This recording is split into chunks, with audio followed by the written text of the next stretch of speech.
The situation is even more dire for Aboriginal women. In the past 30 years, over 1,200 Indigenous women and girls have vanished. In 2014, the UN released a report on the ongoing... They are the reason our country strives and gains. In order to benefit as a society, we must have a larger position on our foreign support. Very strong for we want to confirm that we are able to create a significant change on Earth, which will cultures and experiences. Prove that we're all the same and deserve equity in a community that allows us to be who we are and engage with one another with strong nobility. For the future is now and the work will be hard, but Canada is strong and our resilience is rich. She has right now. If it's gonna be long, because if it's gonna be long, we have to get out of the stage. This greeting, right? Because for Deborah's speech, we can just like there. For this greeting is like 15 minutes. I'm not gonna be.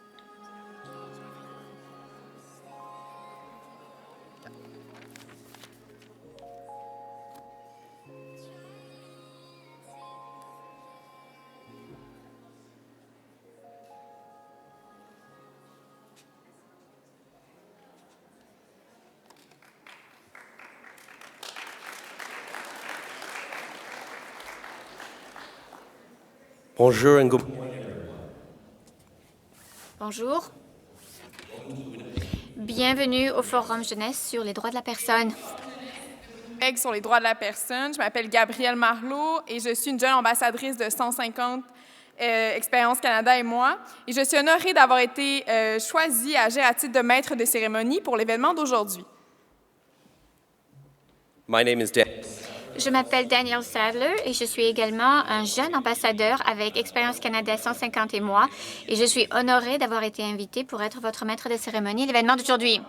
Que nous nous trouvons présentement sur les territoires visés par le traité numéro 1 et que les terres sur lesquelles nous sommes réunis font partie du territoire traditionnel des peuples Anishinaabe, Cri, Ojibwe, Dakota, Dene, ainsi que des terres ancestrales de la nation métisse. We would like to begin today by acknowledging that we are meeting on the territory of Treaty 1, which was negotiated in 1871 between the Queen and the Anishinaabe people. Treaty 1 territories are currently home to the Dakota people and the Red River Métis, and the traditional territory of the displaced Nakota people. It is now my honor to invite Chief Dennis Meaches of the Long Plains First Nations to welcome you to these traditional territories.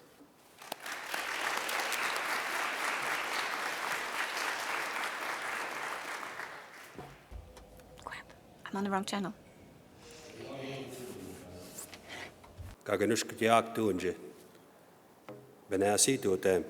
Good morning, all.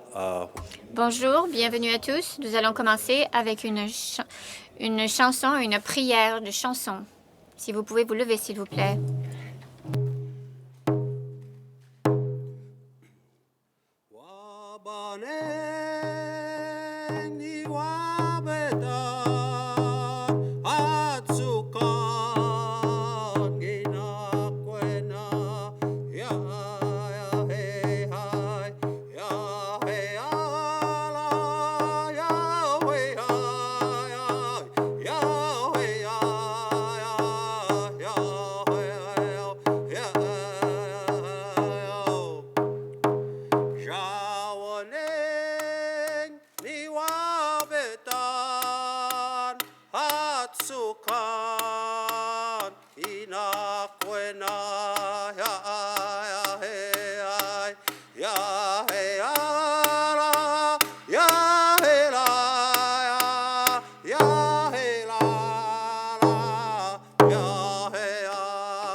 Chair.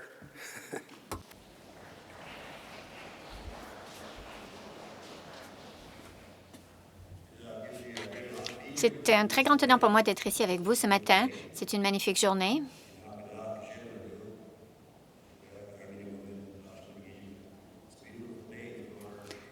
C'est une très belle journée pour honorer la bénédiction du Créateur.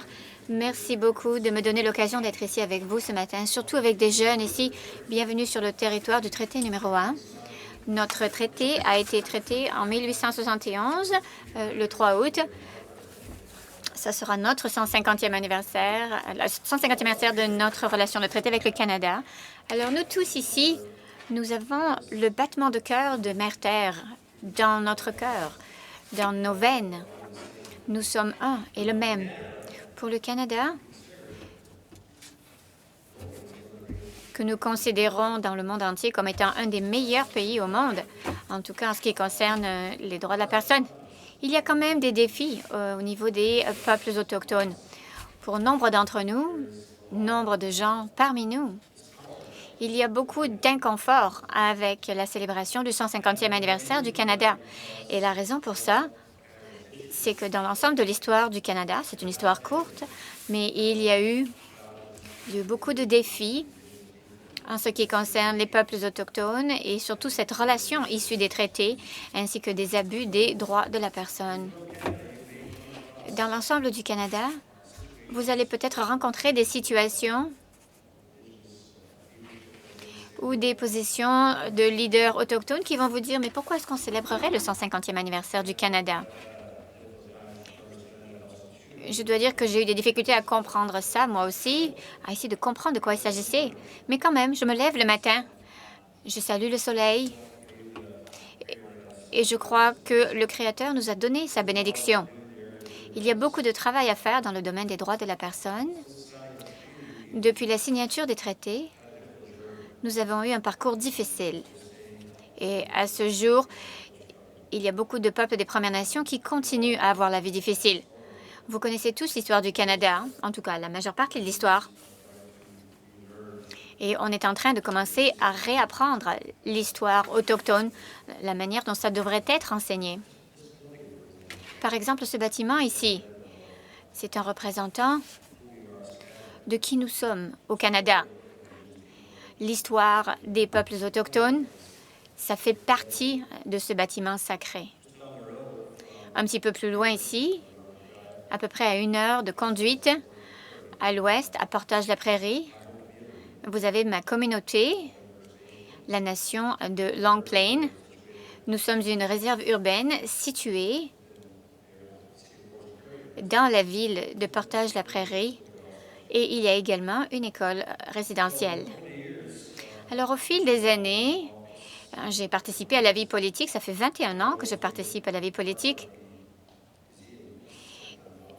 Nous avons établi un partenariat avec le musée pour essayer de créer un musée autochtone du Canada. Parce que l'histoire qui est racontée ici, je dois dire que j'ai eu des préoccupations. Je n'étais pas certain comment cette histoire allait être racontée. Je ne savais pas si elle allait être racontée au travers des yeux des peuples autochtones. Alors, j'espère qu'ils ont été en mesure de vraiment être capables de représenter ça. Vous êtes l'avenir du Canada. Nous avons beaucoup d'espoir.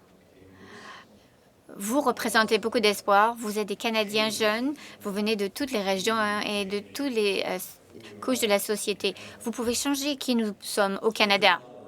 Il y a beaucoup de travail à faire pour vous. Alors même que vous vous impliquez et que vous reconnaissez le 150e anniversaire.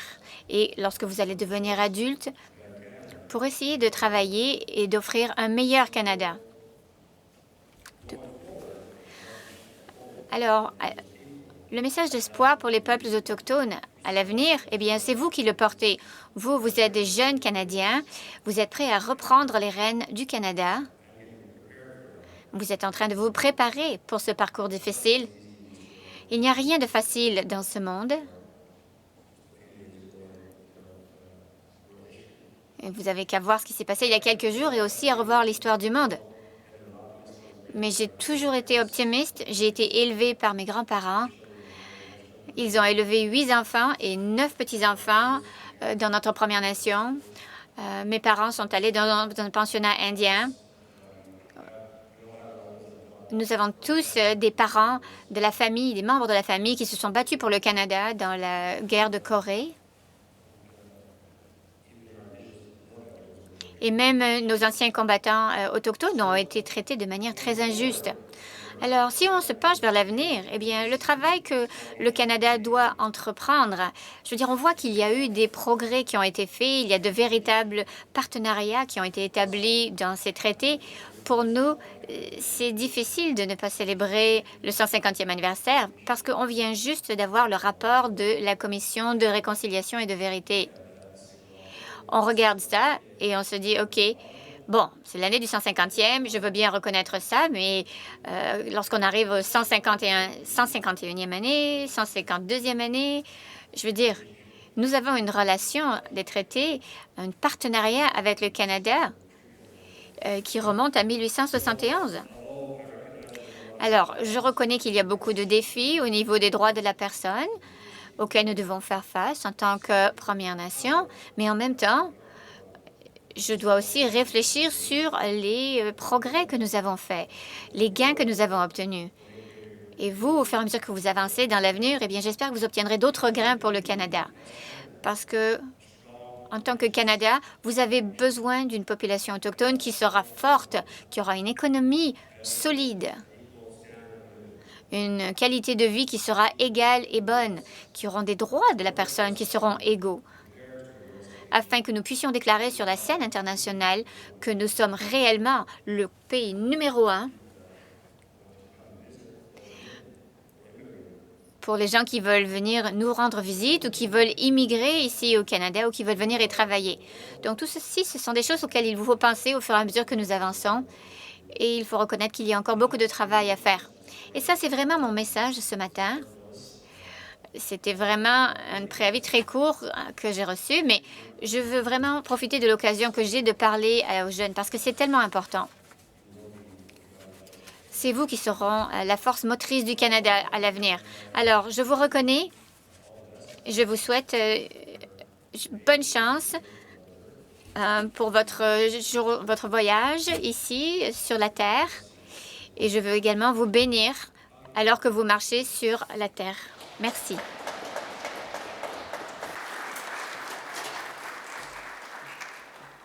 Merci beaucoup, Chief Mitches. I would now like to introduce Councillor Brian. Maintenant, je voudrais présenter à Brian Mays qui nous amène les salutations de la ville de Winnipeg.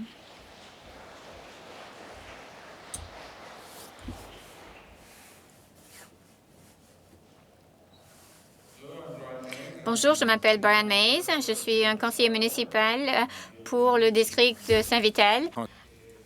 Hello, my name is Brian Mays and I am a councillor for the area of Saint-Vital. Je veux remercier mon photographe officiel. Merci beaucoup de m'avoir permis de faire ça. Merci de faire participer les jeunes dès le début ici. Si vous rentrez ce soir chez vous et que vous parlez à des gens, des parents, peut-être que vous allez dire, il y a ce gars politique qui s'appelait Brian. Ils vont vous dire, mais c'était Brian Pallister, le premier ministre de la province. Vous pouvez dire non, il était beaucoup plus petit. Alors, on dira, alors c'est peut-être Brian Bowman, le maire de la ville de Winnipeg. Vous direz, non, non, il était plus vieux que Brian Bowman. Moi, je suis le troisième Brian Mays. Mais je veux dire que j'ai un travail très important. C'est que je suis la liaison avec les conseils scolaires pour les possibilités des jeunes. Donc, j'ai l'occasion d'aller parler dans les écoles pour leur expliquer ce que l'on fait dans la ville de Winnipeg avec les jeunes. Alors, ça me fait plaisir de travailler avec Expérience Canada, qui a permis d'amener beaucoup de jeunes ensemble dans le pays.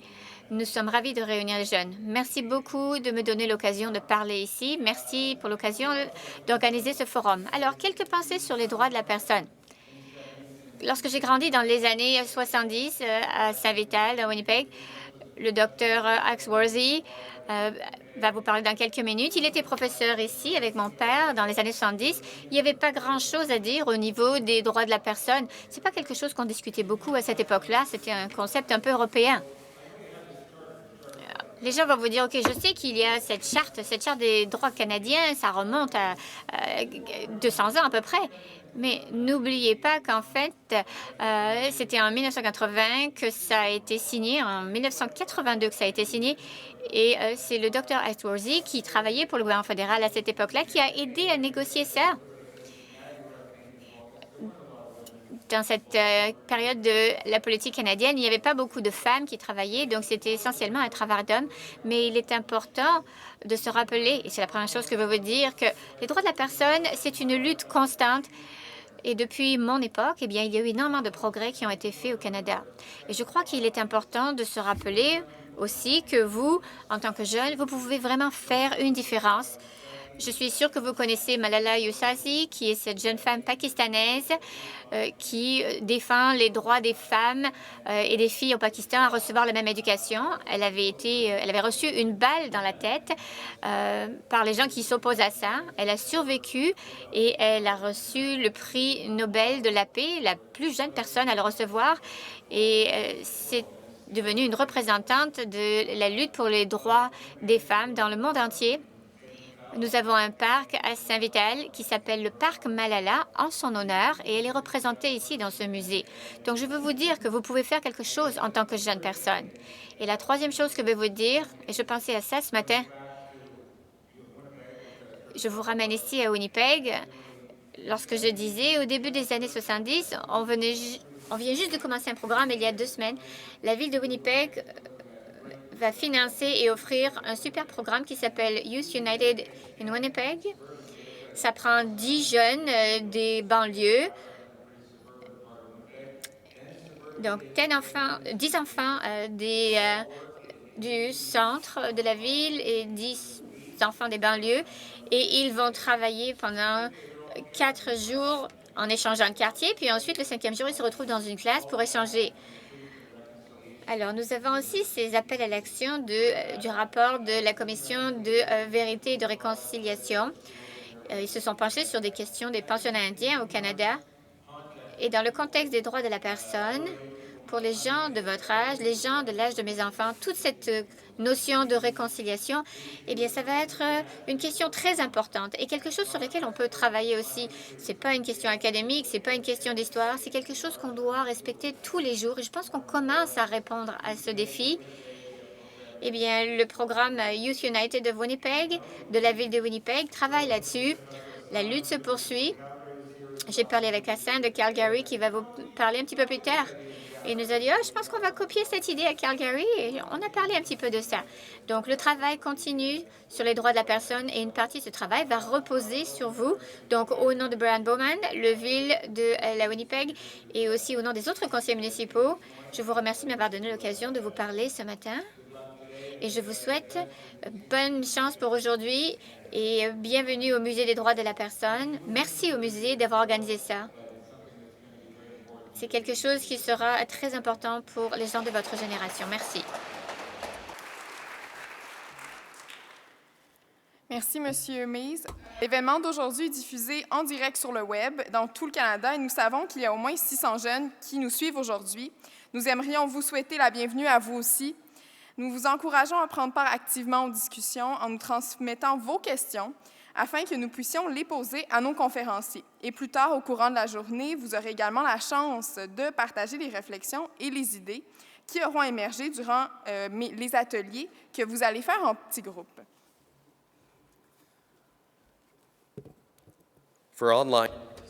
Alors, pour les participants en ligne, nous accepterons votre rétroaction dans les sessions pendant, avant et après les sessions. Ceux qui participent par webcast, vous pouvez participer en suivant ces étapes. 1. Cliquez sur le bouton « Participer ». 2. Entrez votre adresse courriel. Et 3. Écrivez votre question dans l'espace qui est offert. Vous pouvez également fournir votre rétroaction après les sessions à notre adresse courriel qui est forum150@experiencecanada.ca. Pour nous en dire plus sur Expérience Canada, veuillez nous accueillir la présidente de Expérience Canada, Deborah Morrison. Please welcome the President and CEO of Experience Canada. Merci beaucoup. Bienvenue à tous. Nous sommes très excités d'entendre vos idées, vos pensées aujourd'hui. Comme le chef Mitch a dit, Canada 150, pour moi, c'est vraiment un jalon très important. C'est pas juste une possibilité de parler du passé, mais c'est aussi un moment d'envisager l'avenir. Maintenant, plus que jamais pour les jeunes, c'est un moment dans le monde où les jeunes sont très vulnérables. Ce sont des cibles de la traite, de l'esclavage. Ils vivent dans une pauvreté extrême. Il y a des problèmes de santé. Certains jeunes n'ont pas d'accès à l'éducation. Certains vivent dans des camps de réfugiés. Et comme on l'a appris à Manchester il y a quelques jours, maintenant, les jeunes deviennent également la cible des terroristes. Donc, il y a d'énormes questions auxquelles doivent faire face les jeunes d'aujourd'hui. Et ce forum, nous espérons que ce sera un appel à l'action qui permettra de vous impliquer tous pour que l'on puisse trouver des solutions qui peut-être répondront à certains de ces problèmes. Alors, plus que jamais, les jeunes aujourd'hui mettent l'accent sur le monde. Ils pensent mondialement, ils sont connectés par la technologie. Ils pensent qu'ils peuvent changer le monde de nombreuses manières que les générations précédentes, même s'ils pensaient être capables de le faire, mais aujourd'hui, les jeunes d'aujourd'hui, ils ont en fait la technologie et les moyens de le faire. Même si vous explorez ce vaste univers numérique et participez à des communautés de tous les types imaginables, le fait est que la plupart des jeunes Canadiens, au moment d'atteindre 18 ans, auront probablement visité un pays étranger, mais n'auront fort probablement jamais visité une autre province au Canada.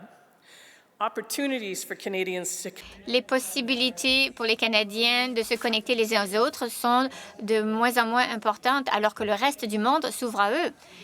Et n'hésitons pas à le dire, ce n'est pas nécessaire de voyager le monde pour voir des questions de justice sociale et économique. Il y a de nombreux défis de droits de la personne ici même, dans notre propre cour.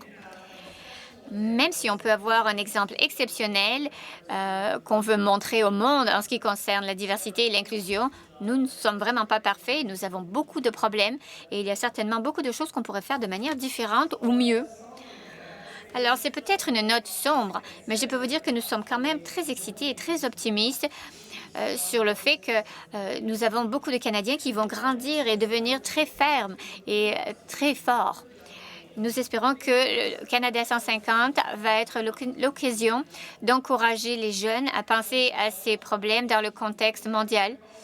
Alors, il faut qu'ils en apprennent plus sur les questions ici à la maison et aussi travailler avec les organisations internationales et mondiales qui vont permettre de les aider à avoir un civisme plus international.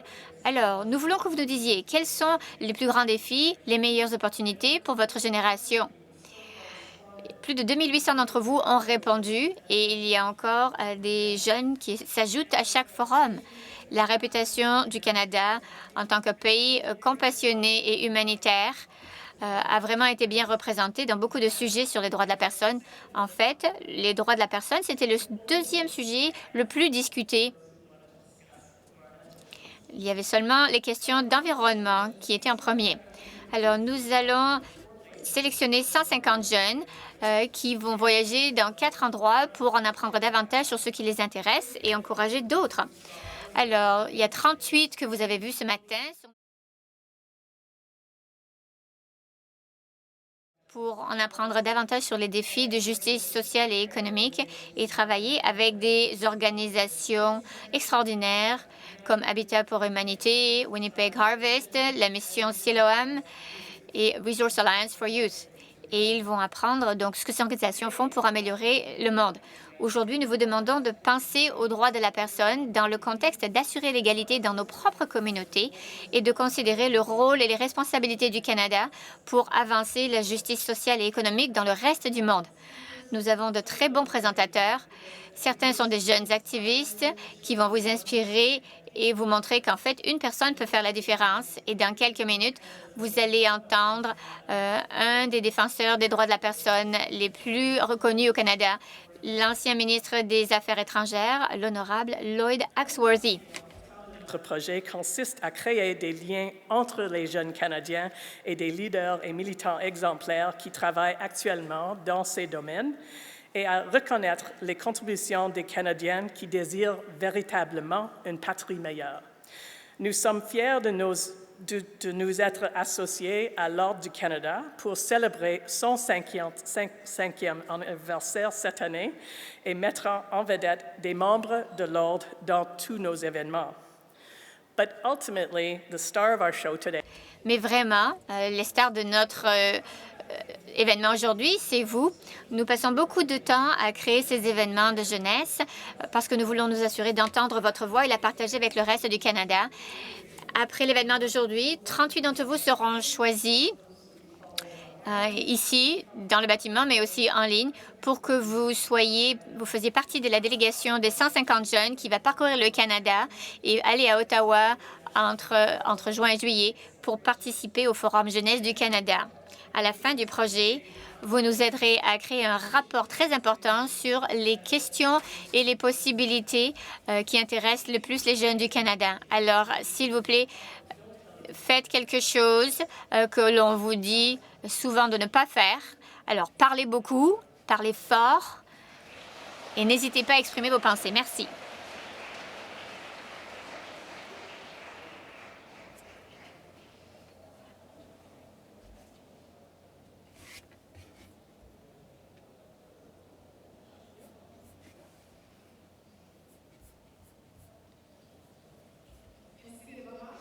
Il y a plusieurs personnes que nous aimerions remercier pour avoir rendu possible ce projet, plus particulièrement Canada 150 et le programme Les Jeunes s'engagent du ministère du Patrimoine canadien. Nous aimerions également remercier nos commanditaires nationaux, le groupe Banque TD, Great West Life, la Fondation McCain et WestJet. Here in Winnipeg, Canada. Ici au Canada, ici à Winnipeg, Canada 150 et moi ont comme partenaires régionaux la Winnipeg Foundation, le gouvernement du Manitoba, Parc Canada, Habitat for Humanity, Winnipeg Harvest, Sailor Mission et le Manitoba Indigenous Culture and Education Center. Nous voulons également reconnaître notre partenaire de transport Air Canada et Via Rail. Appuyer les jeunes et la promotion de l'éducation et l'engagement communautaire sont vraiment les pierres d'angle de notre communauté et de la stratégie de nos commentaires. Nous sommes vraiment fiers d'être en partenariat avec ces personnes-là. Et j'aimerais maintenant accueillir Trent Wagner, le directeur de TD Group. Bonjour à tous. Comme il a été mentionné, je m'appelle Trent Wagner et je suis ici au nom de TD Bank. Je suis vraiment ravie de vous joindre ce matin. Ça m'intéresse de parler avec des gens qui ont les mêmes pensées que moi et aussi de contribuer à ce que vous allez faire. À TD, nous sommes vraiment engagés à faire une différence dans la communauté. Nous voulons donner à chacun d'entre vous la possibilité de partager votre créativité, les défis et aussi les possibilités pour le Canada, pour la génération qui est la vôtre. Alors, Canada 150, eh bien, c'est la parfaite possibilité d'avoir un dialogue. Nous pouvons voir ce que nous avons fait, examiner ce que nous voulons représenter et examiner nos étapes pour aller vers l'avenir. Nous avons besoin que vous nous guidiez et que vous nous impliquiez pour que l'on puisse commencer à avancer sur ce parcours. Comme vous le savez, le monde change très rapidement. Nous sommes connectés mondialement. Notre responsabilité est également de penser plus mondialement. Il faut avoir davantage de sensibilisation au monde. C'est la première étape pour résoudre certains des plus gros défis qui nous attendent, qu'il s'agisse de l'environnement, des droits de la personne, de la diversité et de l'inclusion ou de la manière dont nous participons au monde au niveau du commerce et du développement. Alors, bâtir cette sensibilité des jeunes, c'est quelque chose qui commence très jeune. Ça permet d'engager la responsabilité sociale et de bâtir des communautés durables.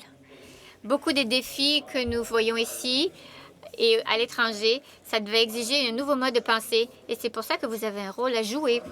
Notre travail, c'est pas simplement de vous laisser ces problèmes à résoudre. Nous avons besoin de vous appuyer et de vous donner des occasions, comme des forums, comme celui-ci, afin que vous puissiez développer vos réseaux, votre leadership et votre esprit critique pour que vous ayez plus confiance en vous et soyez plus audacieux dans votre pensée et que vous croyez fermement à votre pouvoir de changer les choses de manière importante. J'ai une question pour vous. S'il vous plaît, restez connectés avec toutes les personnes que vous rencontrez.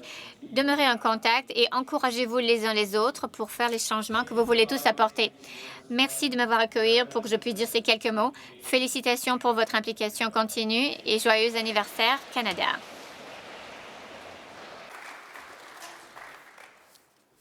Merci encore, Trent Warner. Nous apprécions beaucoup votre soutien.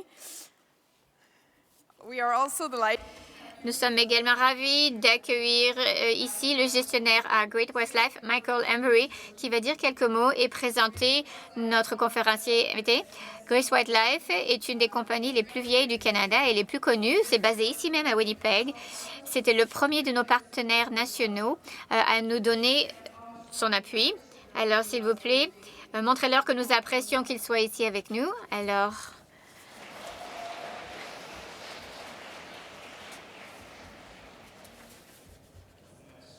Merci beaucoup. Bonjour, chers invités, mesdames et messieurs. Au nom de Great West Life, c'est un très grand plaisir pour moi de vous accueillir à cette journée qui, je sais, va être très éclairante. Nous célébrons la naissance de notre pays il y a 150 ans. Nous, en tant qu'organisation, nous célébrons également le fait que nous sommes la plus vieille compagnie qui va célébrer son 170e anniversaire, Canada Life. Alors, nous avons écrit une histoire collective qui nous a amenés là où nous sommes aujourd'hui. Et lorsque nous examinons l'avenir et la hauteur à laquelle notre pays veut aspirer, nous pensons qu'il faut regarder notre passé et en apprendre des leçons. Nous avons fait beaucoup d'efforts. Nous sommes un pays d'opportunités où les droits de la personne sont respectés et la diversité est célébrée. En tant que compagnie, nous voulons profiter des avantages qu'offre la diversité de notre société. Nous voulons assurer des possibilités pour tous. En tant que directeur, je peux vous dire que c'est vraiment formidable de faire partie de ces efforts et de travailler dans un environnement qui permet d'appuyer le développement de carrière pour tous les employés à tous les niveaux de notre compagnie. Je suis vraiment très fière que Great West Life a été choisi comme étant un des meilleurs employeurs du Canada pour les jeunes, surtout grâce à notre environnement de développement professionnel et aux possibilités que nous offrons aux jeunes de contribuer positivement à leur communauté. Je suis également très fière que notre organisation croit fortement que c'est notre responsabilité de rendre à la communauté et de bâtir des communautés fortes ensemble. L'année dernière, nous avons appuyé plus de 900 initiatives communautaires. Je regarde dans cette salle et je sais que notre investissement a eu de bonnes répercussions. Ça nous a permis de rassembler ici beaucoup de jeunes très brillants. Alors, dans ce forum aujourd'hui, s'il vous plaît, acceptez que nous habitons dans un pays où la diversité, c'est une force et vos idées sont très importantes. Pour tous les jeunes adultes qui sont ici, vous représentez réellement l'avenir de notre pays. Merci beaucoup. Et maintenant, c'est avec grand plaisir que je vais présenter notre conférencier invité. Lloyd Axworthy a enseigné à l'Université de Winnipeg avant de faire partie de l'Assemblée législative du Manitoba de 1973 à 1979. Éduqué à Princeton et activiste étudiant, il a eu une carrière politique de 27 ans qui a été très distinguée, 6 à l'Assemblée législative du Manitoba et 21 au Parlement fédéral. Le Dr Axworthy est mieux connu pour son mandat de ministre des Affaires étrangères. Entre autres, il compte parmi ses succès l'adoption en 1977 de la Convention d'Ottawa, un traité international qui a banni la production et l'approvisionnement des mines. Le Dr Axworthy est devenu un compagnon de l'Ordre du Canada pour sa contribution principale aux droits de la personne et pour son leadership dans l'éducation postsecondaire, en particulier en ce qui concerne les élèves autochtones. Alors, s'il vous plaît, veuillez vous joindre à moi pour accueillir l'honorable Lloyd Axworthy.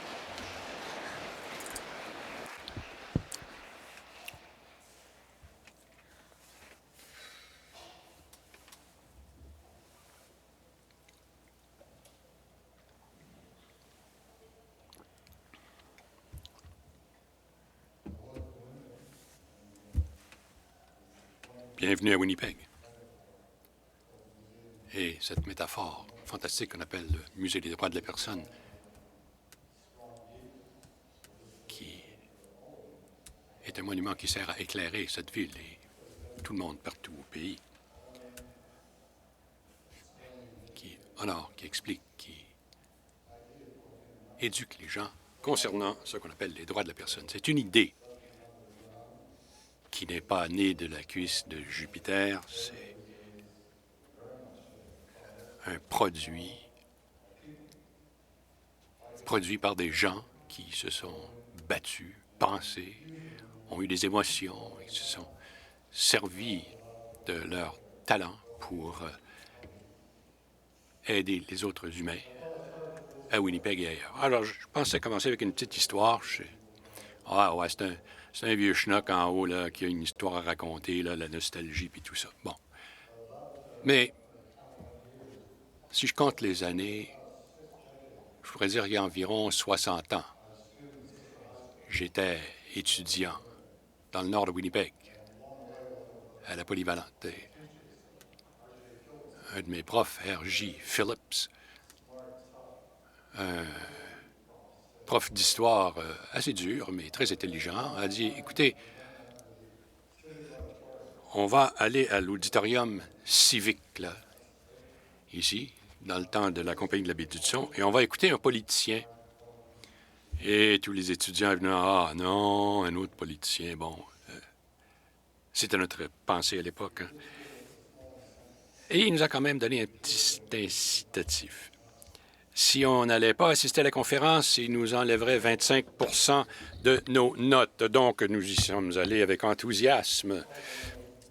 C'est probablement un des événements les plus importants de ma vie, en fait. En haut, là, devant nous, il y avait un gars qui s'appelait Lester B. Pearson, qu'on appelait Mike à l'époque.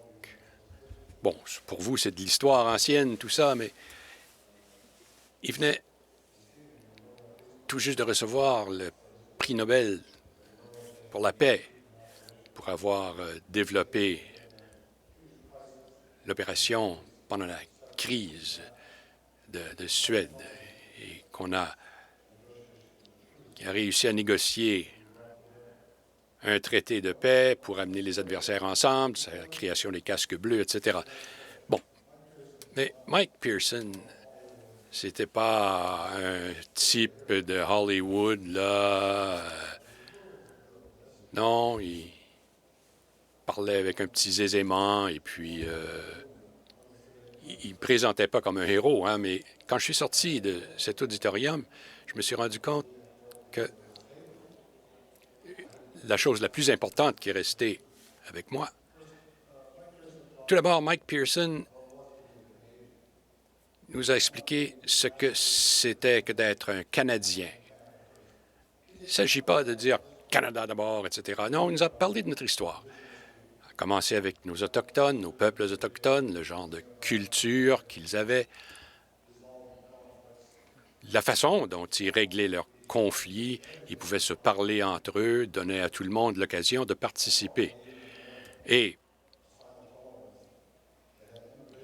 ils avaient une politique d'immigration à l'époque, c'est qu'ils ont invité un tas d'Européens à venir les voir et à rester. Mais il a dit que cette histoire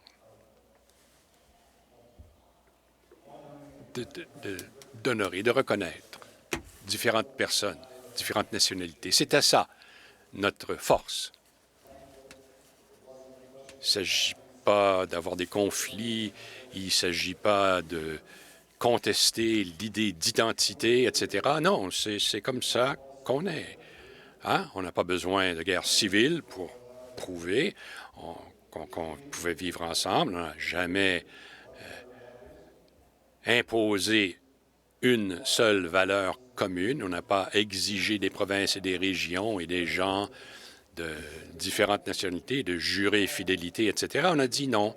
On veut donner aux gens un droit, le droit de choisir, de faire leur propre choix, d'avoir suffisamment de liberté pour pouvoir s'exprimer, penser de façon créative, de penser à des choses qui peut-être ne sont pas évidentes au premier abord.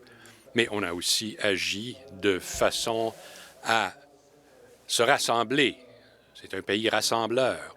Écoutez, ça n'a pas été une vision, là, un buisson ardent. Non.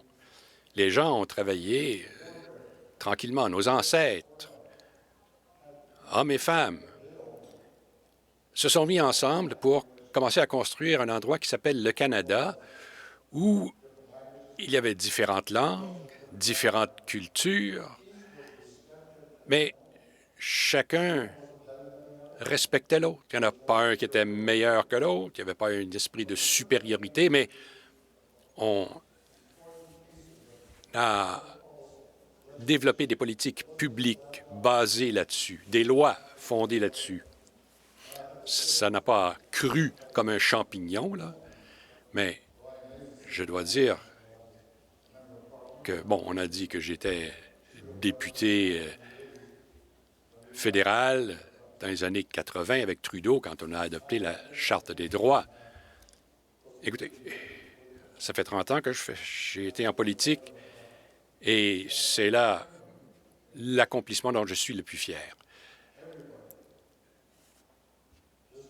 Donner à tout le monde, votre génération, les générations futures, leur donner une protection fondamentale qui honore leurs différences, qui reconnaît leurs différences. Et Mike Pearson, en fait, le disait aussi. Nous devons partager nos expériences avec le reste du monde. C'est pour ça qu'on est différents comme Canadiens. On ne se cache pas derrière nos murs. On construit des murs, des ponts. On ouvre nos portes. On invite les gens à entrer. On encourage le talent d'où qu'ils viennent. Je suis né ici à Winnipeg. J'ai grandi ici. On se dit, bon, Winnipeg, bon, c'est un musée des droits de la personne. Non, c'est une ville cosmopolite. Il y a tout plein de monde de tout plein d'autres pays et de régions. Et ils ont eu l'occasion de faire les choix qu'ils voulaient faire. On s'assure qu'au niveau gouvernemental ou des groupes religieux, etc., on s'arrange pour que les autorités ne se servent pas de leur pouvoir et de leur influence pour intimider et pour créer du conflit. On s'assure qu'ils se servent de ce pouvoir pour construire, pour le bien de tous. Hier, j'étais à Ottawa pour une cérémonie en l'honneur de Mike Pearson, 70 ans plus tard, quoi. Et ce que j'ai dit à l'auditoire,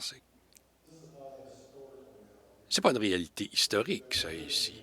C'est une réalité vivante pour tous les Canadiens, parce que intrinsèquement, intérieurement, pendant des années, ça n'a pas toujours été parfait, mais nous avons toujours essayé de présenter, de représenter ce genre d'esprit, ce genre de vision dont parlait Lester Pearson. Et je suis sorti de cet auditorium quand j'étais jeune, là, en comprenant ce que c'était d'être Canadien, et je me suis dit, bon, ben écoutez, je vais œuvrer dans le secteur public, rendre service, et nous avons chacun notre créneau dans le monde et dans la société, mais pour se réaliser, il faut s'ouvrir, il faut ouvrir le Canada au monde, au reste du monde, pour pouvoir résoudre les problèmes internationaux, diminuer les conflits, protéger les plus faibles. Avant de quitter Mike Pearson, là, il y avait une question fascinante. Quand j'étais ministre des Affaires étrangères, il y a une question qui m'intriguait. Et pensez-y, pourquoi se fait-il que le Canada, qui, pendant la Deuxième Guerre mondiale, faisait partie de ceux qui ont développé le pouvoir nucléaire. On avait l'uranium, les techniciens, la science, etc. On a été le premier pays à dire « Ouais, on a tout ça. On pourrait devenir une puissance nucléaire, on pourrait construire des bombes, on pourrait faire comme la Corée du Nord et se péter les bretelles là, avec des coupes de cheveux bizarres. » Mais on s'est dit « Non. » Mike Pearson était ministre des Affaires étrangères à l'époque. Il a dit tout simplement « Non, on ne va pas le faire. On n'a pas le désir de faire ça, on ne voulait pas le faire. » Et je me rappelle d'avoir lu la biographie d'un diplomate américain, George Bonny, qui disait « On vit à côté d'un pays qui s'appelle le Canada. Et quand ils viennent nous parler, ils disent « Comment fait-on pour enlever le pouvoir nucléaire aux différents pays pour pas qu'ils puissent s'en servir pour menacer les autres pays. Et pourquoi ne mettons pas sur pied une commission d'énergie nucléaire internationale pour pouvoir contrôler les armes nucléaires? Ça, c'était la vision canadienne. Bon, vous avez peut-être étudié ça quelque part dans vos livres d'histoire, mais ces problèmes nous préoccupent quand même encore. Et quelqu'un a dit, ben, donnez-nous des idées, mais où est-ce qu'on s'en va avec ça? Ben, la question, c'est que, est-ce que nous sommes toujours prêts à nous battre pour éliminer et restreindre les armes nucléaires? Je n'ai pas toujours réussi à le faire quand j'étais aux affaires étrangères, mais j'avais cet esprit de Pearson, si vous voulez, après la chute du mur de Berlin, les débuts des années 90. C'était le gouvernement de M. Chrétien qui était là à l'époque. Et on s'est demandé, comment fait-on pour changer notre façon d'aborder le monde? Hein? Le monde a changé. On avait des puissances, des grandes puissances là, qui se menaçaient d'un bord et de l'autre pendant 30 ans. Il y avait des nations là, méchantes et pas du tout humaines. Donc, on a commencé à s'en parler. Et au ministère des Affaires étrangères, ils ont dit, écoutez, si on essayait quelque chose de nouveau, si on laissait tomber cette histoire de sécurité nationale et de gouvernement, etc., pourquoi ne parle-t-on pas de sécurité humaine, de protéger les droits des personnes individuelles, pas des nations, mais des personnes individuelles? Protéger leurs droits. Ça devrait faire partie de ce qu'on présente au monde. Il faut protéger les gens. Y a-t-il quelque chose de plus important aujourd'hui? Hein? Quand on voit ce qui se passe à Manchester, le Soudan du Sud, République du Congo, et combien d'endroits encore où les gens se font tuer, exécuter, réprimer. Cette idée de sécurité, de protection pour tout le monde. On veut aussi faire quelque chose. Bon, c'est bien beau d'en parler, de ce concept de droit de la personne, et dire que ça permet aux gens d'avoir la liberté de faire quelque chose. C'est bien beau d'en parler, mais il faut quand même faire quelque chose. Et je crois que une des questions émergentes au monde, c'était toute cette histoire des mines. Les mines antipersonnelles. C'est quoi les mines antipersonnelles? Vous avez une petite guéguerre quelque part, les gens sèment des mines antipersonnelles et des années après que la guerre est finie, les gens se promènent dans les champs et se font péter les jambes. Les femmes, les enfants, etc. Hein? Quand les armées sont parties, c'était aux femmes et aux enfants, surtout, survivants, d'aller cultiver la terre. Et je me rappelle d'une jeune femme qui...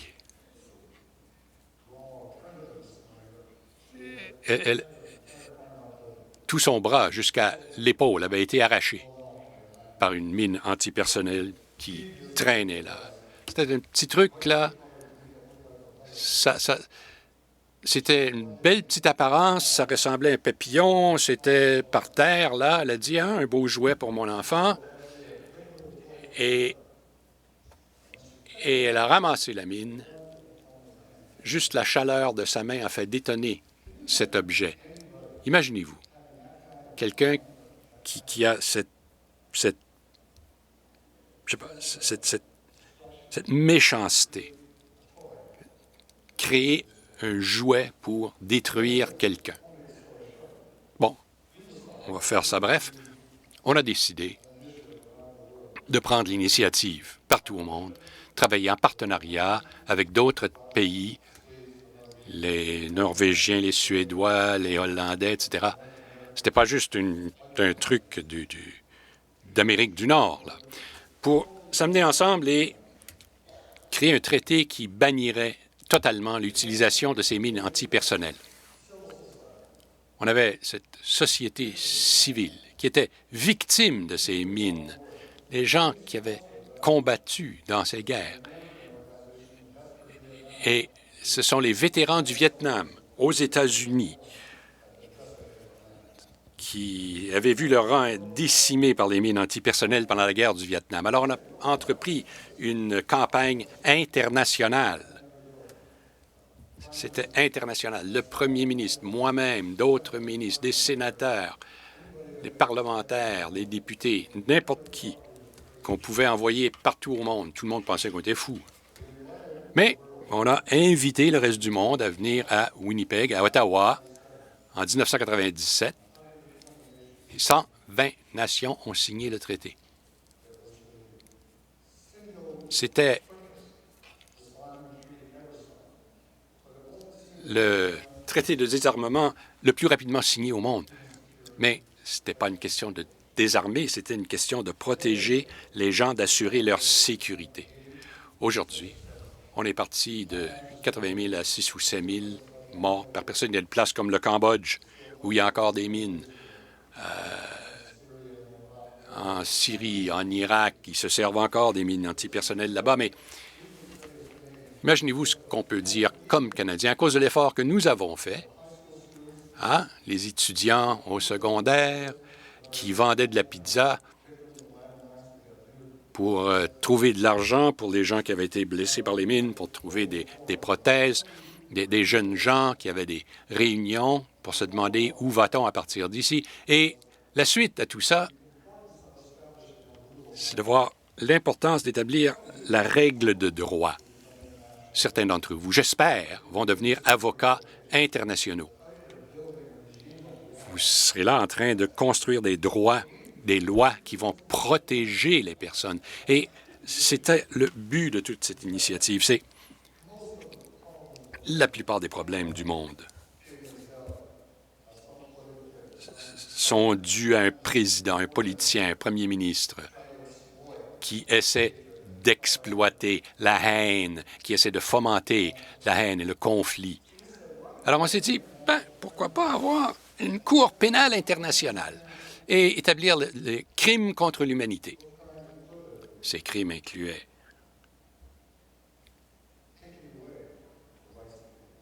enlever les droits des gens, violer les femmes, recruter les enfants soldats. On s'est dit, ça, c'est des crimes contre l'humanité. Si on peut amener devant les tribunaux l'homme ou la femme qui était en haut de la pyramide, là, qui prenait la décision de tuer, de violer, de blesser, si on les amène devant un tribunal international, si on les tient en exemple et qu'on les accuse d'un crime, la théorie, c'est beau, la pratique, c'est autre chose.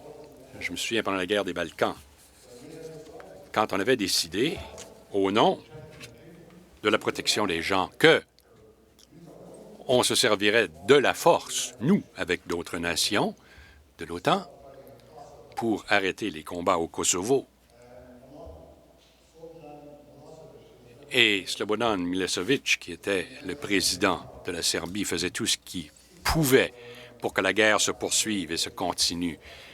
Et il faisait du nettoyage ethnique. Il prenait les musulmans et les boutait hors du pays parce qu'ils étaient musulmans.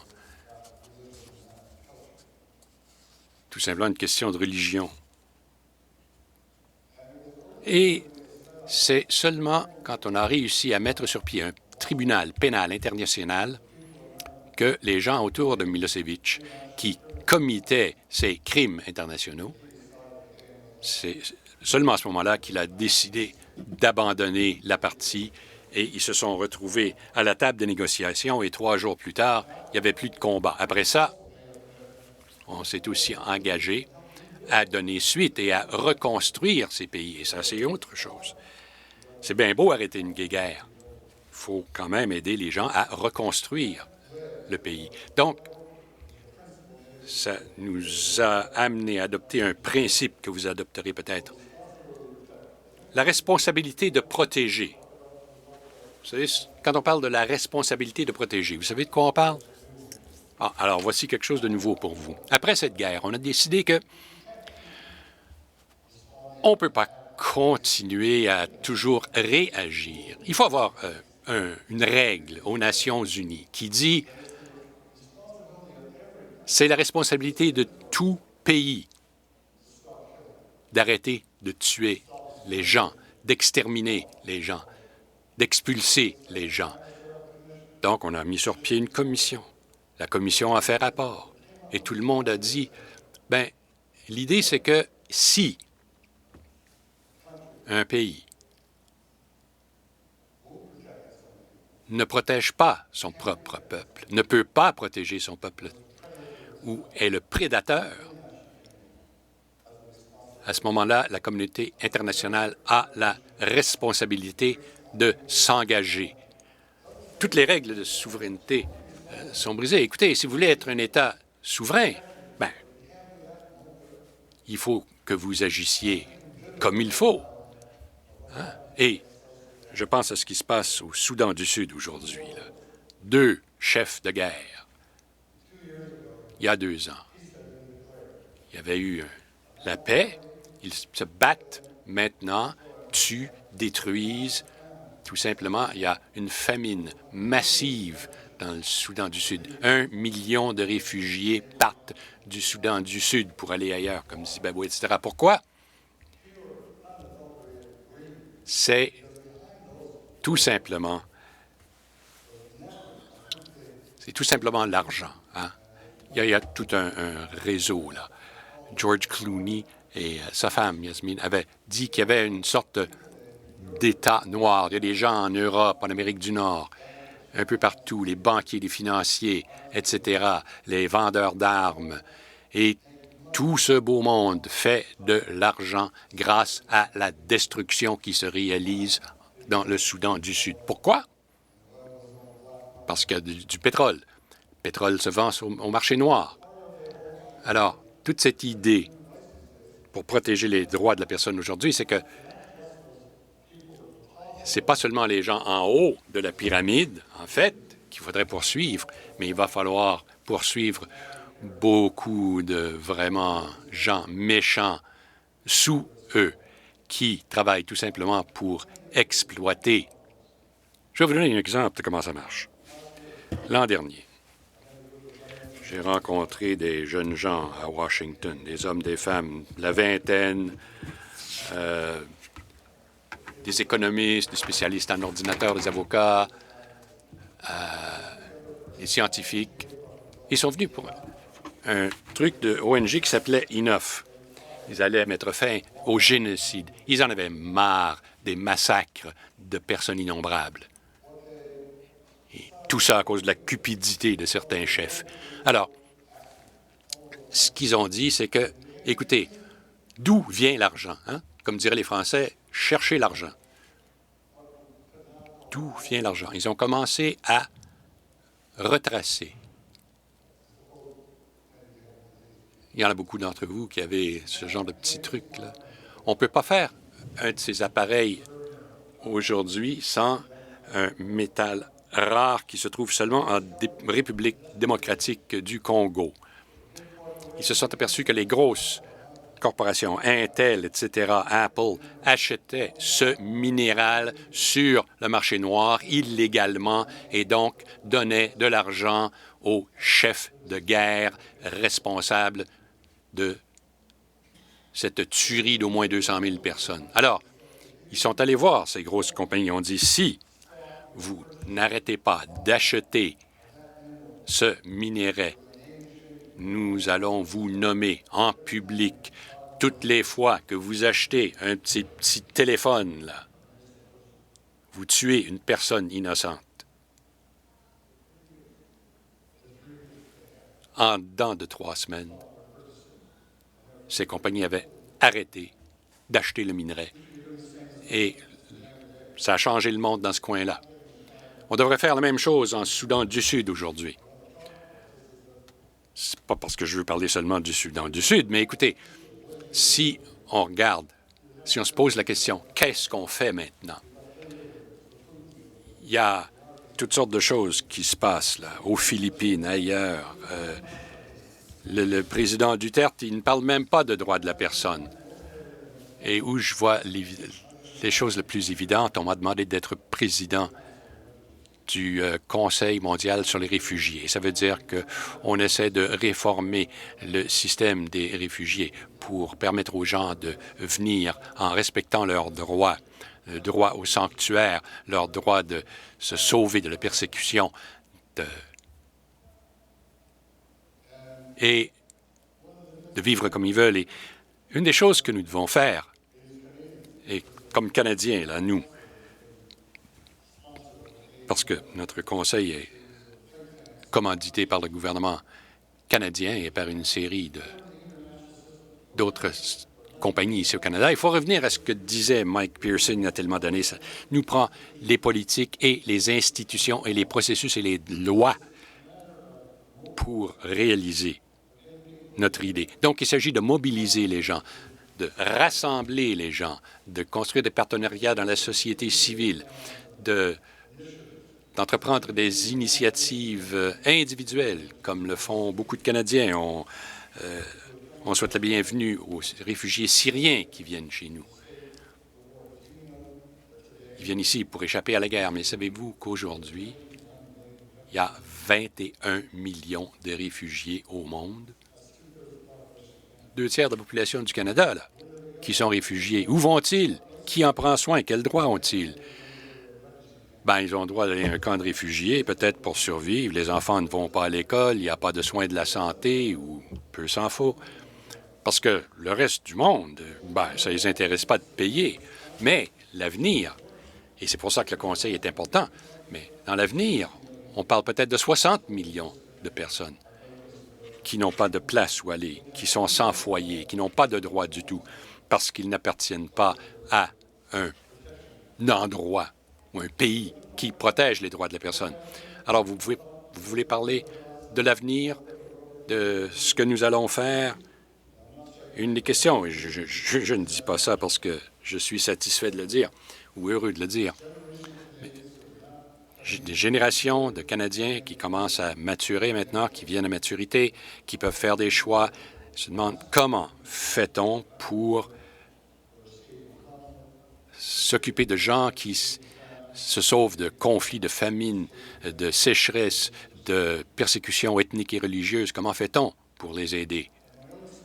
Et ma propre expérience, internationalement, c'est qu'on est un des rares pays dont les pays pensent qu'ils auront le courage et les ressources pour devenir leaders, pour fournir du leadership. Voilà la question. Comment fait-on pour protéger les droits des réfugiés? Et comment fait-on pour nourrir ces gens qui essaient d'échapper à la famine? Ça me rappelle un philosophe, Charles Taylor, un des grands philosophes canadiens ici. Voici ce qu'il a dit, Charles Taylor, à propos de l'avenir.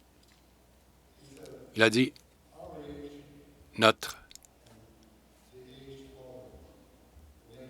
génération et la génération qui suit vont demander plus d'efforts au niveau de la bénévolence et de la solidarité que jamais auparavant au monde. Jamais auparavant a-t-on demandé aux gens de tendre la main aussi loin, aussi symboliquement, aussi systématiquement, tendre la main à l'étranger qui se trouve à l'extérieur de nos portes. J'espère, pendant vos discussions, que vous allez découvrir le moyen de tendre la main à ces étrangers qui sont à nos portes. Merci.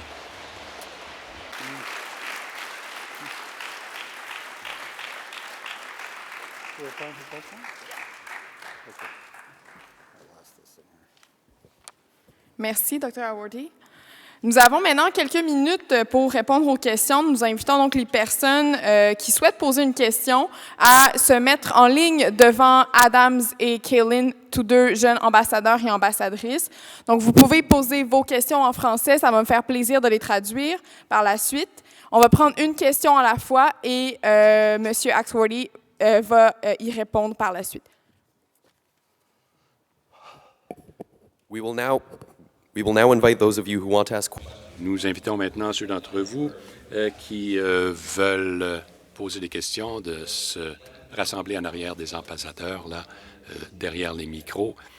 On va essayer de permettre aux gens de participer autant qu'on peut, dépendant du temps à notre disposition. Ceux de vous qui vous servez de l'écran, envoyez-nous vos questions. Nous les afficherons sur les écrans en avant. Nous allons commencer avec Adam. Je suis Alan de Saskatoon. Vous avez parlé du nucléaire, des armes nucléaires et de leur place au monde. On serait mieux, vous pensez, sans les armes nucléaires?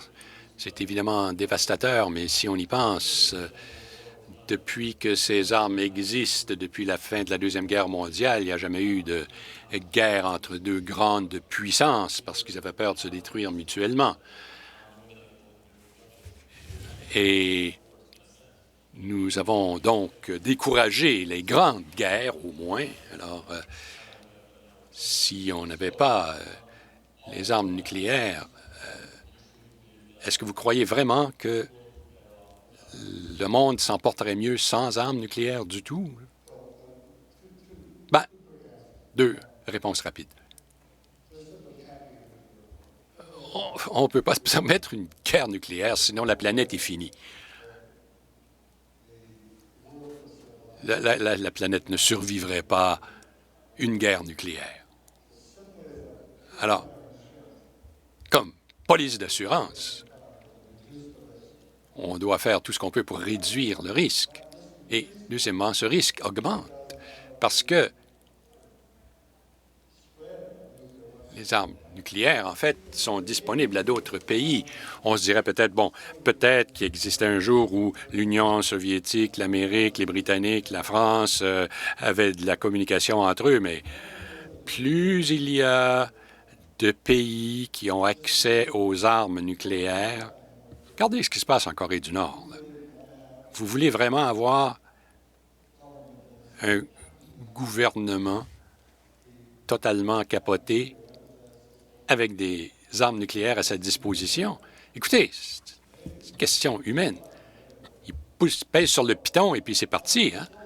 Alors, je pense toujours, et je ne fais pas seulement reculer dans l'histoire, et je crois que ça, c'est un des grands défis aujourd'hui que nous avons. On ne pourra peut-être pas les éliminer, mais peut-être qu'on pourrait revenir à l'idée de Mike Pearson. Contrôlons-les. Et ne permettons pas à des gens capricieux, là, qui vivent dans l'illogique et qui sont totalement capricieux, des gouvernements qui ne pensent pas plus loin que le bout de leur nez, ne leur permettons pas d'avoir accès à ces armes.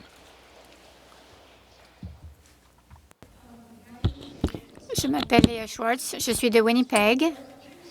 Notre pays a été bâti sur l'immigration. La croissance économique dépend des forces que les immigrants amènent. C'est notre responsabilité d'accueillir les immigrants dans notre pays, mais aussi d'assurer la sécurité de nos citoyens. Avec ce qui s'est passé à Manchester lundi, est-ce que vous pouvez nous donner votre perspective sur notre mission qui est d'accueillir les nouveaux immigrants, mais aussi l'équilibre qu'on doit établir avec la sécurité assurée au pays?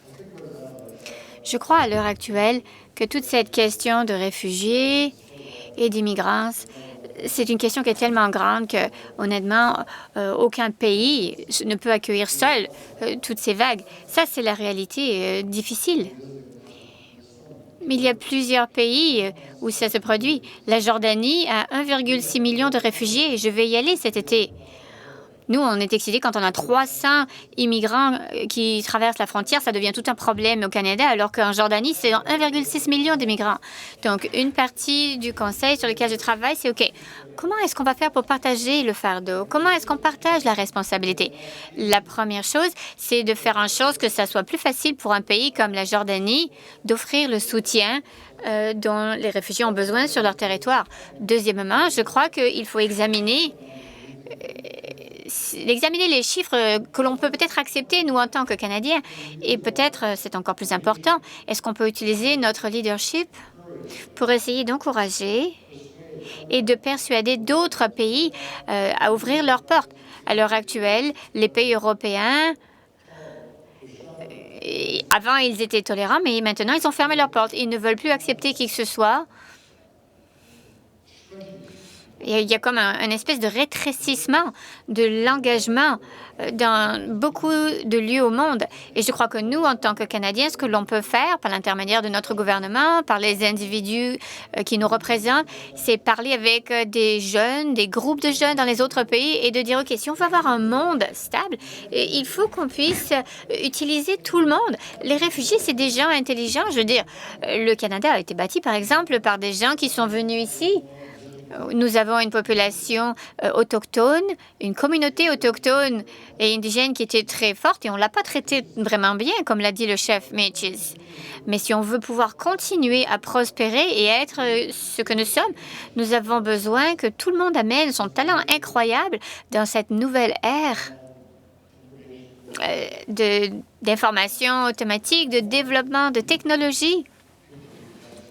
Mais on a besoin des gens qui ont tous les talents. Donc, je crois qu'il y a un avantage, mais je pense qu'il y a également un problème fondamental de droit. Une partie de notre travail, c'est de nous assurer que ces droits peuvent être partagés. Il ne faut pas que ça devienne un club exclusif et très limité. Merci. Bonjour, je m'appelle Claire Beck. Je viens de Terre-Neuve. Il y a beaucoup d'entre nous qui prévoient d'aller dans une institution post-secondaire. Quelle classe recommanderiez-vous que nous prenions pour pouvoir travailler dans le droit international, la paix et les droits de la personne? Pourriez-vous répéter la question, s'il vous plaît? La dernière partie, juste un petit peu plus fort.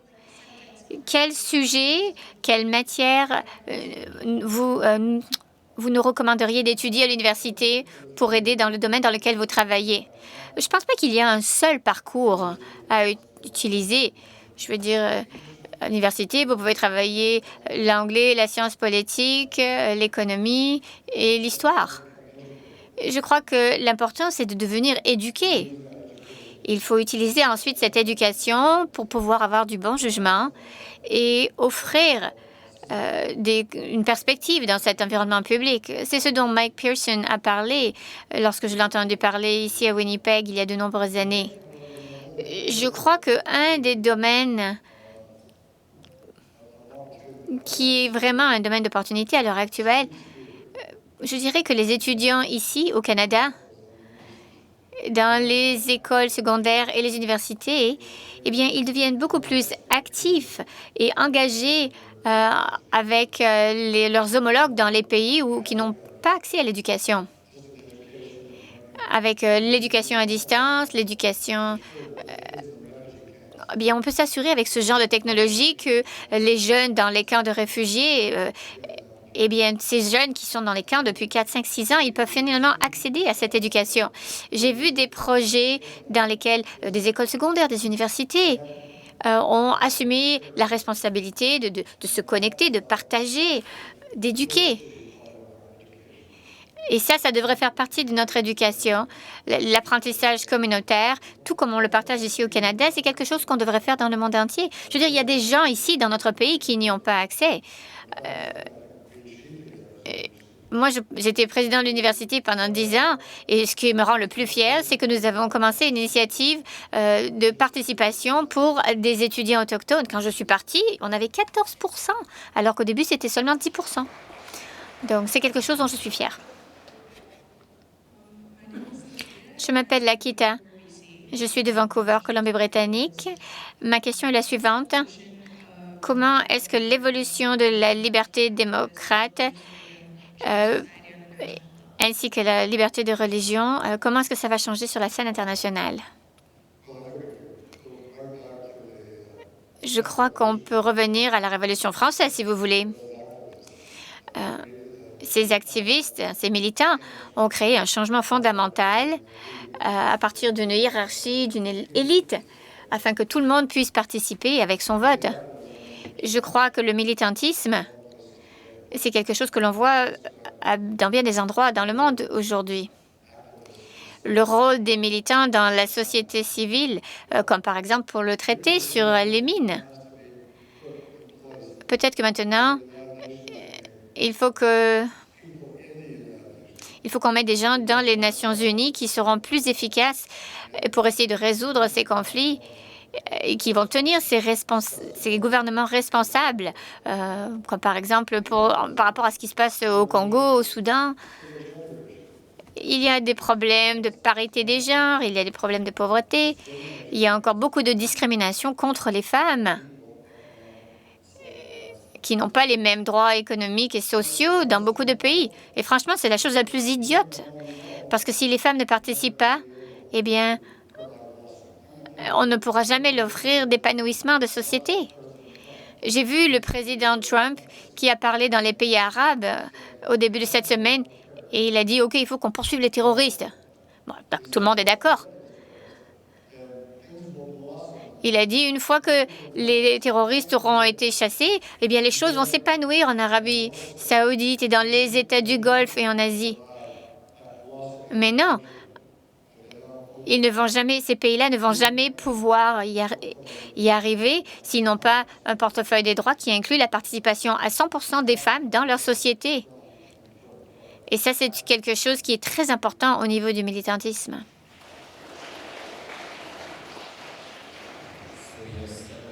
Donc, nous avons plusieurs questions en ligne. Je vais commencer avec une question.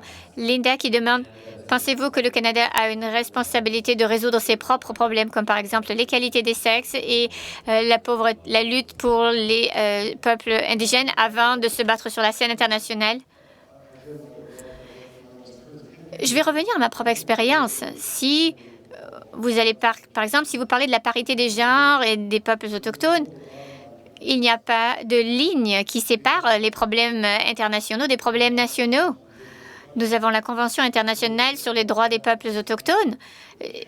Si on l'appliquait ici au Canada, ça changerait la manière dont les peuples autochtones peuvent exercer leurs droits ici. Donc, un des avantages d'avoir des traités internationaux, c'est qu'on établit des normes, des standards, et il faut que tout le monde réponde à ces normes. De la même manière,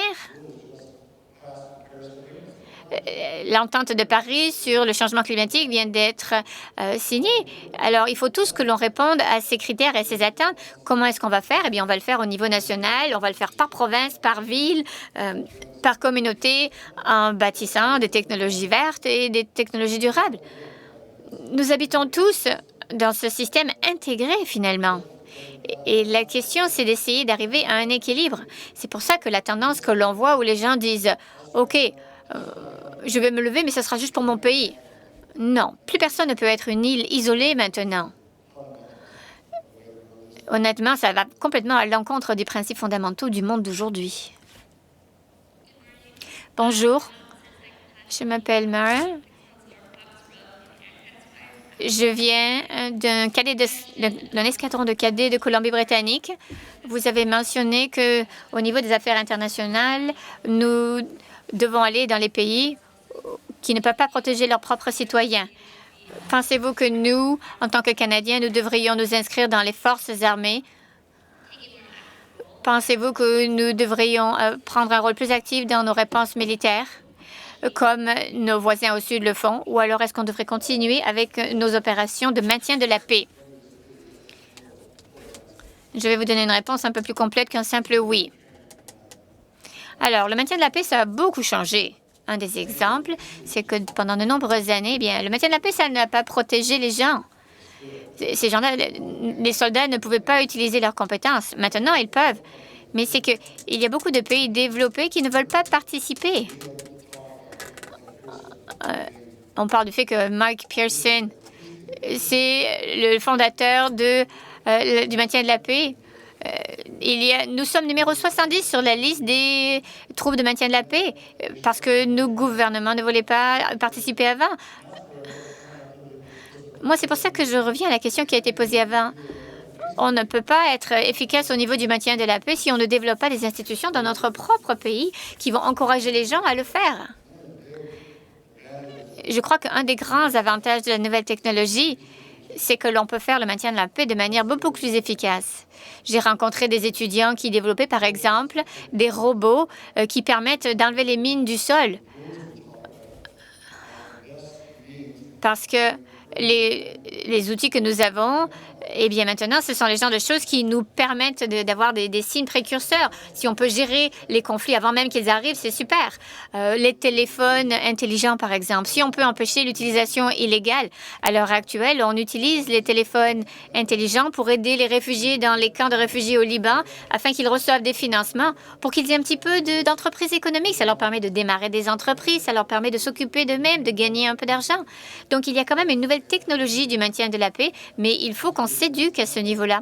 Je vais vous donner un exemple. Il y a 2 mois, j'ai rencontré le général Vance qui m'a demandé de venir parler du maintien de la paix. Et j'ai dit qu'un des plus gros problèmes sur lesquels il nous faut travailler avec les pays, que ce soit en Somalie ou ailleurs, c'est la protection des artefacts culturels, des choses qui sont importantes pour les religions locales, pour les communautés locales. Et les troupes de maintien de la paix, les gardiens de la paix doivent travailler en étroite collaboration avec les communautés locales pour que ça ne soit pas détruit par tous les extrémistes. Donc, encore une fois, le maintien de la paix, c'est certain que ça devrait être une responsabilité canadienne et le gouvernement actuel s'est engagé. Mais en particulier, comme je l'ai dit plus tôt, il devrait y avoir davantage de voix qui encouragent ce genre de développement et qui en font la promotion. Alors, j'espère que ça répond à votre question. Juste une question de suivi. Pensez-vous que nous devrions adopter une approche plus violente par rapport à nos voisins du Sud? Vous répétez un petit peu la question. Est-ce qu'on devrait prendre une approche plus violente et plus agressive comme nos voisins du Sud? Oui, je pense qu'effectivement, c'est essentiel à l'heure actuelle. Je vous l'ai dit, j'étais à cet événement à Ottawa hier où l'Association des Nations unies est en train d'établir un programme qu'ils appellent les casques verts. Donc, on n'a pas juste les casques bleus, on a les casques verts qui vont pouvoir aider les gens à combattre la dégradation environnementale. Donc, ils font l'irrigation, la reforestation. On parle de ces pays qui sont en train de brûler à cause de la sécheresse. Il faut leur trouver de nouvelles sources d'eau. Alors, l'idée d'avoir un élément vert, un élément écologique dans les troupes de maintien de la paix, je crois que c'est très bien. Et je crois que nos forces armées sont parfaites pour ça. Ils sont tout à fait compétents. Ils sont bien formés. Et ce sont des professionnels. Et honnêtement, être les gardiens de la paix, c'est exactement ça.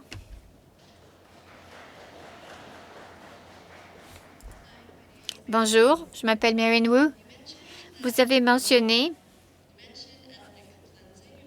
Vous avez parlé de nettoyage ethnique. On en a parlé dans les nouvelles. Ma question, c'est... Pourquoi est-ce que on parle seulement du nettoyage ethnique des indigènes au Canada seulement maintenant? Bon, je pense qu'on a commencé à essayer de remédier à ça. On a fait beaucoup de progrès. Par exemple, la Charte des droits qui remonte à 1982. Eh bien, il y a une définition explicite des droits des Autochtones au Canada. Il y a une décision de la Cour suprême du Canada il y a 3 mois, la décision Daniels, qui maintenant reconnaît que les Métis font partie pleinement des populations autochtones. Ça veut dire qu'ils ont les mêmes droits. Donc, pas à pas, bon, on n'a pas encore résolu le problème entièrement, et surtout au niveau de la prestation des services. On travaille encore avec un système fédéral qui n'est pas très efficace. Il y a beaucoup de ministères et d'administrations qui continuent à mener les affaires à l'ancienne. Et il faut absolument qu'ils révisent complètement leur niveau de coopération sur ces sujets-là. Je fais du travail avec la Fédération manitobaine des Métis. Nous faisons de la planification stratégique. Et je sais que le président Chartrand veut faire, c'est qu'il veut dire, OK, nous voulons devenir autonomes. On ne veut pas seulement recevoir des subventions du fédéral, nous voulons avoir nos propres entreprises, nous voulons créer notre propre système de santé, nous voulons vraiment devenir responsables. Donc, ça veut dire qu'il y a toute cette notion de vouloir changer la gouvernance pour les peuples autochtones. Et nous voulons qu'ils aient plus de responsabilités pour la prise de décision. Et ça, c'est vraiment un des déclencheurs qui va faire en sorte qu'on va y arriver. Comme je l'ai dit plus tôt, le fait qu'il y a maintenant une convention internationale sur les droits des peuples indigènes, eh bien ça établit des normes. Et on va être évalué. Les Nations unies vont venir nous voir et nous dire « Hey, vous ne respectez pas les engagements que vous avez pris. Alors pourquoi vous avez signé si vous n'êtes pas prêt à faire le travail? » Et bon, tout ça, ce que ça va faire, c'est bien entendu propulser l'opinion publique et donc encourager le gouvernement à faire son travail. Malheureusement, nous n'avons plus de temps pour les questions, mais avant qu'on vous laisse partir, nous voudrions inviter certains des 150 jeunes qui vont voyager avec nous pour qu'ils viennent vous présenter un petit cadeau de remerciement. Merci.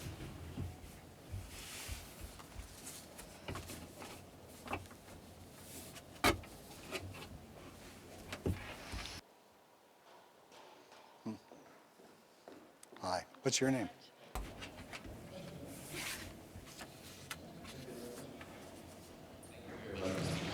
Merci beaucoup de nous avoir parlé aujourd'hui. Merci, merci beaucoup.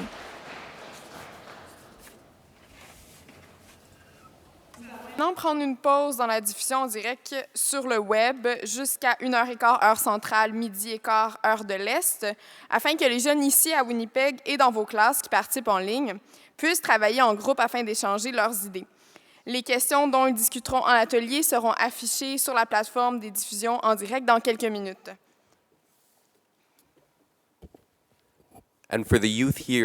Et pour les jeunes ici, à Winnipeg, au Musée des droits de la personne, nous allons passer à nos sessions de groupe. Donc, s'il vous plaît, je vais demander aux jeunes ambassadeurs de se lever au fur et à mesure que j'appelle les numéros de groupe. Vous devrez savoir avec quel groupe vous êtes. Donc, on va commencer avec le numéro 8. Alors, 8, suivez Adam Young vers l'arrière de la salle, s'il vous plaît.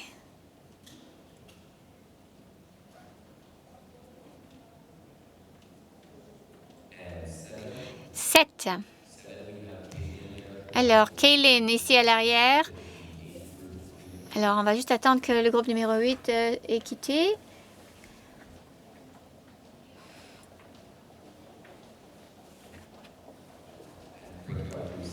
Le groupe numéro 6 maintenant.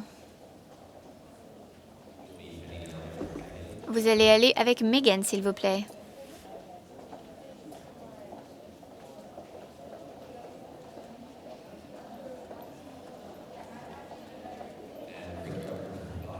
Le groupe numéro 5, vous allez avec Sarah, s'il vous plaît.